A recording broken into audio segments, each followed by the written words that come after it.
Hello বন্ধুরা, সবাইকে স্বাগতম আমাদের চ্যানেলে। আজ আমরা জানব কাঁচা বাদাম খাওয়ার অসাধারণ স্বাস্থ্য উপকারিতা, অতিরিক্ত খেলে সম্ভাব্য ক্ষতি, দিনে কতটুকু খাওয়া নিরাপদ এবং কখন খাওয়া সবচেয়ে উপকারী। এ নিয়ে বিস্তারিত আলোচনা করব। তাই ভিডিওটি শেষ পর্যন্ত দেখতে থাকুন। চলুন তাহলে শুরু করা যাক। প্রথমে জেনে নেই কাঁচা বাদাম খাওয়ার উপকারিতা কি কি। 1 নম্বরে ত্বকের জন্য উপকারী। কাঁচা বাদামে ভিটামিন ই এবং অ্যান্টিঅক্সিডেন্ট রয়েছে, যা ত্বকের কোষকে ফ্রি র্যাডিকেলের ক্ষতি থেকে রক্ষা করে। এটি ত্বককে সতেজ ও উজ্জ্বল রাখে এবং বলিরেখা প্রতিরোধে সহায়তা করে। 2 নম্বরে হাড়ের স্বাস্থ্য ভালো রাখে। কাঁচা বাদামে ক্যালসিয়াম এবং ম্যাগনেসিয়ামের মতো খনিজ পদার্থ থাকে, যা হাড়কে শক্তিশালী করে এবং হাড়ের রোগ যেমন অস্টিওপোরোসিস প্রতিরোধে সহায়তা করে। 3 নম্বরে হৃদরোগের ঝুঁকি কমায়। কাঁচা বাদামে মনোআনস্যাচুরেটেড এবং পলিআনস্যাচুরেটেড ফ্যাট থাকে, যা খারাপ কোলেস্টেরল কমাতে এবং ভালো কোলেস্টেরল বাড়াতে সাহায্য করে। এটি রক্তচাপ নিয়ন্ত্রণে রাখতেও সহায়তা করে, যা হৃদরোগ ও স্ট্রোকের ঝুঁকি কমায়। 4 নম্বরে ওজন নিয়ন্ত্রণে সহায়ক। যদিও কাঁচা বাদামে ক্যালোরি বেশি, এতে থাকা প্রোটিন ও ফাইবার দীর্ঘক্ষণ পেট ভরা রাখে। ফলে এটি অতিরিক্ত খাবার খাওয়া থেকে বিরত রাখে এবং ওজন নিয়ন্ত্রণে সাহায্য করে। 5 নম্বরে স্মৃতিশক্তি উন্নত করে। কাঁচা বাদামে থাকা ভিটামিন, বিশেষ করে ভিটামিন বি3, মস্তিষ্কের কার্যকারিতা বাড়াতে সাহায্য করে। এটি স্মৃতিশক্তি উন্নত করে এবং মস্তিষ্কের স্বাস্থ্যের জন্য গুরুত্বপূর্ণ।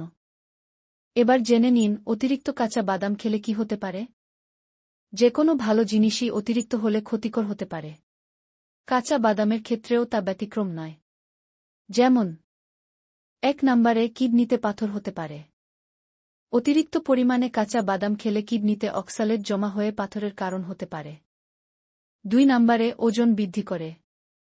যদিও কাঁচা বাদাম ওজন নিয়ন্ত্রণে সহায়ক, তবে অতিরিক্ত পরিমাণে খেলে এতে থাকা উচ্চ ক্যালোরি এবং ফ্যাটের কারণে ওজন বেড়ে যেতে পারে। 3 নম্বরে হজমের সমস্যা হতে পারে। অতিরিক্ত কাঁচা বাদাম খেলে গ্যাস, পেট ফাঁপা, ডায়রিয়া বা কোষ্ঠকাঠিন্যের মতো হজমজনিত সমস্যা হতে পারে। 4 নম্বরে অ্যালার্জি হতে পারে। কিছু মানুষের কাঁচা বাদাম থেকে অ্যালার্জি হতে পারে, যা হালকা চুলকানি থেকে শুরু করে গুরুতর অ্যানাফিল্যাক্সিস পর্যন্ত হতে পারে। এবার জানব দিনে কতটুকু কাঁচা বাদাম খাওয়া নিরাপদ। বিশেষজ্ঞদের মতে একজন সুস্থ প্রাপ্তবয়স্ক ব্যক্তি প্রতিদিন 20 থেকে 25 গ্রাম বা প্রায় 8 থেকে 10টি কাঁচা বাদাম খাওয়া নিরাপদ ও উপকারী।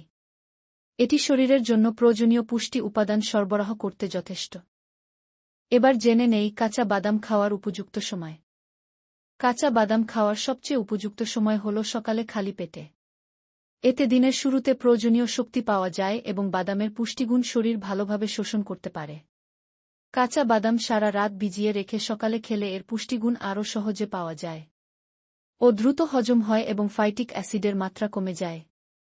শেষ কথা, আশা করি কাঁচা বাদাম সম্পর্কে আপনাদের সব প্রশ্নের উত্তর পেয়েছেন। মনে রাখবেন, স্বাস্থ্যকর জীবনযাপনের জন্য পরিমাণমতো সবকিছু খাওয়া খুব জরুরি। যদি ভিডিওটি ভালো লাগে তাহলে লাইক করুন, বন্ধুদের সাথে শেয়ার করুন এবং কমেন্টে আপনার মতামত জানাতে ভুলবেন না। পরের ভিডিওতে আবার দেখা হবে। ধন্যবাদ।